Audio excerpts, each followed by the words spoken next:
कांग्रेस इस सच्चाई को स्वीकार नहीं कर पा रही है।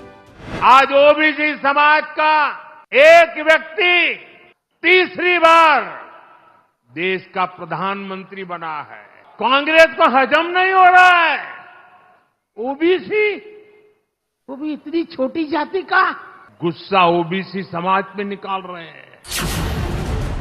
गृह मंत्री अमित शाह ने भी महाराष्ट्र के कई शहरों में चुनावी रैलियां की। सांगली में शाह ने साफ कह दिया कि कुछ भी हो जाए, जम्मू कश्मीर में 370 की वापसी कभी नहीं हो सकती।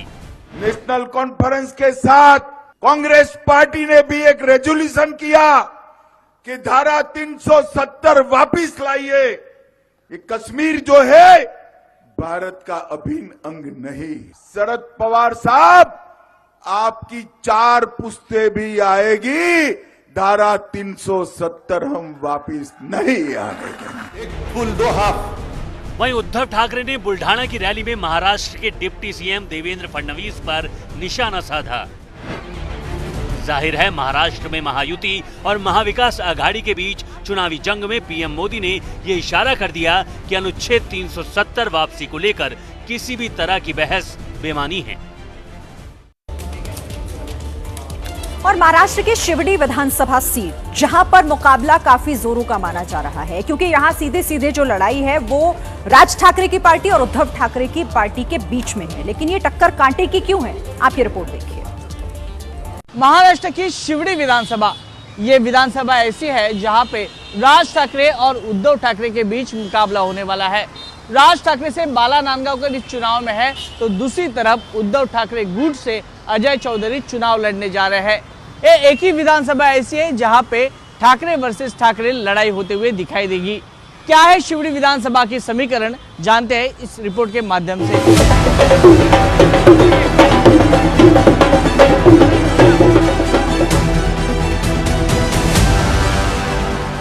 महाराष्ट्र विधानसभा चुनाव में महायुति और महाविकास आघाड़ी के बीच कांटे की टक्कर है, लेकिन शिवडी विधानसभा सीट ऐसी है जहां ठाकरे वर्सेस ठाकरे की लड़ाई है। यहां उद्धव ठाकरे के साथ साथ राज ठाकरे की भी अच्छी पकड़ है।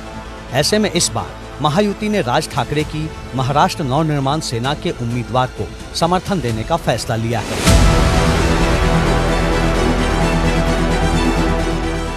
ये हैं शिवडी से एमएनएस उम्मीदवार बाला नांदगांवकर। पूरे दमखम से चुनाव प्रचार में लगे हैं। पैर में चोट है, लिहाजा व्हील चेयर पर बैठकर ही लोगों से मिल रहे हैं। नांदगांवकर का कहना है कि वो शिवडी में विकास के मुद्दे पर चुनाव लड़ रहे हैं। बाला साहब जी ने हमें लड़वाइया बनाया है। हम लड़ाई में लड़ने वाले लोग हैं, तो कोई भी लड़ाई हो उसमें हम लोग कूद जाते हैं और विनर होके निकलते हैं। शिवडी विधानसभा में काफी तादाद में पुराने मजदूर रहते हैं। ये सभी यहाँ की मिल में काम करते थे, जो अब बंद हो चुकी है। मराठी मजदूरों की संख्या शिवडी में ज्यादा है, इसलिए बाला साहेब ठाकरे के जमाने से ही ये ठाकरे परिवार का गढ़ माना जाता है। यहाँ मिलीजुली आबादी है। लालबाग परेल और काला चौकी एरिया में अब चौल की जगह टावर ने ले ली है, इसीलिए अब यहाँ के मराठी लोग मुंबई के बाहर रहने लगे हैं। इसी को चुनावी मुद्दा बनाकर पिछले कई सालों से शिवडी विधानसभा में हार जीत तय हो रही है। शिवसेना उद्धव गुट के अजय चौधरी और एमएनएस उम्मीदवार बाला नांदगांवकर के बीच सीधा मुकाबला होने की वजह से शिवडी हाई प्रोफाइल सीट मानी जा रही है। बीजेपी ने एमएनएस को खुला समर्थन दे दिया है, लेकिन अजय चौधरी का कहना है कि इससे कोई फर्क नहीं पड़ेगा। विचारधारा की लड़ाई है। जो मूल हमारी शिवसेना थी, उन्होंने बाला साहब की विचारधारा ही छोड़ दी। वो हमें दुख है और मैं अजय चौधरी को विरोधक मानता ही नाही। या मतदारसंघातला प्रामुख्याने जो विषय आहे, असणाऱ्या रहिवाशांची हक्काची घरं आणि 160 फुटाची घरं आहेत. स्लम मध्ये तर 8x8च्या खोल्या आहेत. मोठी घरं यांना मिळणं आवश्यक आहे. म्हणून मी सातत्यानं फोकस केला तो गृहनिर्माणावरती केला. कारण आता माननीय उद्धव बाळासाहेब ठाकरे हे मुख्यमंत्री असताना 2020 ते 2022 या संपूर्ण 2 वर्षाच्या कालखंडामध्ये शिवडी में 2014 और 2019 का विधानसभा चुनाव अविभाजित शिवसेना के अजय चौधरी ने जीता था। 2014 में अजय चौधरी ने एमएनएस के बाला नांदगांवकर को 41,000 वोटों से हराया था। 2019 में अजय चौधरी ने एमएनएस के संतोष नलावडे को 39,000 वोटों से शिकस्त दी। उससे पहले 2009 में शिवडी से बाला नांदगांवकर एमएनएस के टिकट पर चुनाव जीत चुके हैं। शिवड़ी हुई, वहाँ भी शिवड़ी के हमारा जो मतदार संघ है वहाँ पे पहले से ही शिवसेना का ही यहाँ पे हक है और शिवसेना ही आएगी। बाला साहेब ठाकरे का जो गट है, उद्धव बाला साहेब ठाकरे, वही आएंगे। जाहिर है अजय चौधरी जीत हासिल करके हैट्रिक मारने को तैयार हैं। वहीं बीजेपी और शिंदे का समर्थन पाकर एमएनएस के बाला नांदगांवकर भी जीत दर्ज कर नए सियासी समीकरण को जन्म दे सकते हैं। शिवड़ी विधानसभा क्षेत्र में दो भाई आपस में झगड़ते हुए दिखाई देंगे, लेकिन उद्धव ठाकरे की मशाल रेल इंजन को रोक पाती है या फिर राज ठाकरे का इंजन आगे चला जाता है, ये देखना दिलचस्प होगा। कैमरा पर्सन विजय देसाई के साथ वैभव परब, एबीपी न्यूज, मुंबई। और महाराष्ट्र चुनावों में जुबानी जंग इस कदर तेज हो गई है कि बात महाराष्ट्र के अभिमन्यु और जनरल डायर तक पहुंच गई है। महाराष्ट्र की राजनीति में जनरल डायर की एंट्री हो गई है। एनसीपी शरद पवार गुट के नेता रोहित पवार ने सोलापुर की एक जनसभा में डिप्टी सीएम देवेंद्र फडणवीस को नए युग का जनरल डायर बता दिया। रोहित पवार ने कहा कि फडणवीस खुद को नए युग का अभिमन्यु बताते हैं, लेकिन बड़ा सवाल ये है कि क्या वो लोगों को बेरोजगार और महंगाई के चक्रव्यूह से बाहर निकाल सकते हैं। तुम्ही चक्रव्यूहामध्ये आज जाऊ शकता, पण सामान्य लोकांना चक्रव्यूहातून बाहेर काढू शकता का? अजिबात नाही। महागाईचं चक्रव्यूह बाहेर काढू शकतात का देवेंद्र फडणवीस? अजिबात नाही। बेरोजगारीचे चक्रव्यूह बाहेर काढू शकतात का देवेंद्र फडणवीस? अजिबात नाही। अभिमन्यू मात्र नाही, पण तुम्ही नक्कीच या नवीन युगाचे जनरल डायर आहात। वहीं रोहित पवार के बयान पर बीजेपी ने कहा है कि शरद पवार के कार्यकाल में किसानों पर कितने जुल्म हुए ये पूरा महाराष्ट्र जानता है।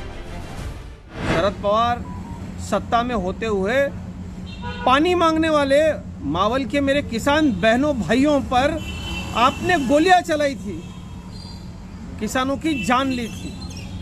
आज तक उन किसानों को न्याय नहीं मिला है।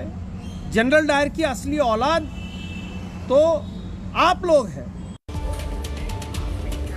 बात राज ठाकरे की करते हैं, जो महाविकास अघाड़ी पर तो हमलावर हैं, लेकिन अपने भतीजे यानी कि आदित्य पर थोड़े सॉफ्ट दिखाई दे रहे हैं। 40 मिनट का भाषण दिया, लेकिन आदित्य को लेकर एक शब्द नहीं कहा।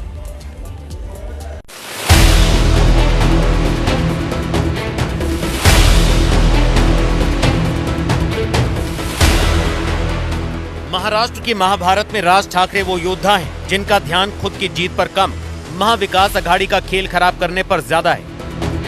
गुरुवार को राज ठाकरे प्रचार करने मुंबई की वर्ली सीट पर पहुंचे थे।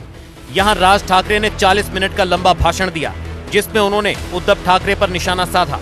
मस्जिदों से दिए जा रहे फरमान सबका जिक्र किया, लेकिन एक भी प्रहार अपने भतीजे आदित्य ठाकरे पर नहीं कहा।